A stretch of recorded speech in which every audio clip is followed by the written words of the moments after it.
Hello hi ಎಲ್ಲರಿಗೂ ನಮಸ್ಕಾರ. Welcome back to my mini vlog. So ಇವತ್ತು ನಾವು ಫರ್ಮೆಂಟೇಷನ್ ಸ್ಟೋರೀಸ್ ಅಂತ ಅಲ್ಲಿಗೆ ಹೋಗ್ತಾ ಇದ್ದೀವಿ. ಇದು ಬ್ಯಾಂಗ್ಳೂರಲ್ಲೇ ಸ್ಮಾಲೆಸ್ಟ್ ಪಿಜ್ಜಾ ಶಾಪು. ಇಲ್ಲಿ ಸ್ಯಾಂಡ್ವಿಚ್ ಮತ್ತೆ ಕಾಫಿ ಎಲ್ಲ ಸಿಗತ್ತೆ. ನನಗೂ ಗೊತ್ತಿರಲಿಲ್ಲ ಇದು ಇಷ್ಟು ಚಿಕ್ಕದು ಅಂತ.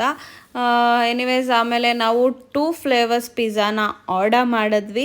ಅದು ಬಂದು queen's choice and funky fungi ಅಂತ. ನಾವು 2 ಫ್ಲೇವರ್ಸ್ನ ಒಂದು 12 ಇಂಚ್ ಪಿಜ್ಜಾ ಮೇಲೆ ತೊಗೊಂಡ್ವಿ. ಚಿಕ್ಕ ಪಿಜ್ಜಾ ತೊಗೊಂಡ್ರೆ 2 ಫ್ಲೇವರ್ಸ್ 1 ಪಿಜ್ಜಾ ಮೇಲೆ ಕೊಡಲ್ಲ. ಸೊ ಫಸ್ಟ್ ನಾವು ಅದನ್ನು ಟ್ರೈ ಮಾಡಿದ್ವಿ. ಇದು ಬಂದು ವೆಜ್ಜು. ಈ ಎರಡೂ ಸಖತ್ ಫ್ಲೇವರ್ಫುಲ್ ಆಗಿತ್ತು, ತುಂಬ ಟೇಸ್ಟಿ ಆಗಿತ್ತು. ಹಾಗೆ ನಂಗೆ ಪರ್ಸ್ನಲ್ ಆಗಿ ಈ ವೆಜ್ಜಲ್ಲಿ ಈ 2 ಫ್ಲೇವರ್ಸ್ ಅಂತೂ ತುಂಬ ಇಷ್ಟ ಆಯಿತು.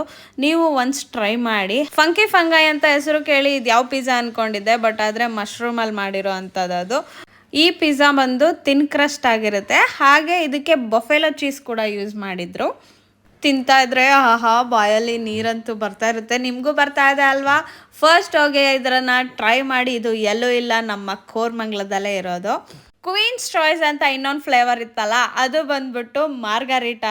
ಅದರಲ್ಲಿ ಯಾವುದೇ ರೀತಿಯಾದ ವೆಜ್ಜೀಸ್ ಏನೂ ಇರಲಿಲ್ಲ, ಬರೀ ಚೀಸ್ ಮಾತ್ರ ಇರುತ್ತೆ. ಬಟ್ ಅದು ತುಂಬ ಚೆನ್ನಾಗಿತ್ತು. 2 ಫ್ಲೇವರ್ ನಾನು ರೆಕಮೆಂಡ್ ಮಾಡ್ತೀನಿ. ನೆಕ್ಸ್ಟ್ ನಾವು ಸೀ ಫುಡ್ ಟ್ರೈ ಮಾಡೋಣ ಅನ್ಕೊಂಡ್ವಿ, ಬಟ್ ಆದರೆ ಅಲ್ಲಿ ಇರಲಿಲ್ಲ. ಅದಕ್ಕೆ ಚಿಕನ್ ಟ್ರೈ ಮಾಡಿದ್ವಿ. ವೆಜ್ ಅಷ್ಟು ನನಗೆ ಚೆನ್ನಾಗಿದೆ ಅಂತ ಅನಿಸ್ಲಿಲ್ಲ. ಹೇಗಿತ್ತು ಪಿಜ್ಜಾ ಅಂತ ನೋಡಿದ್ರಲ್ಲ, ನೀವು ಟ್ರೈ ಮಾಡಿ. ಇಲ್ಲಿಗೆ ನನ್ನ ವ್ಲಾಗ್ನ ಮುಗಿಸ್ತಾ ಇದ್ದೀನಿ. ಬಾಯ್, ನಾಳೆ ಸಿಗೋಣ.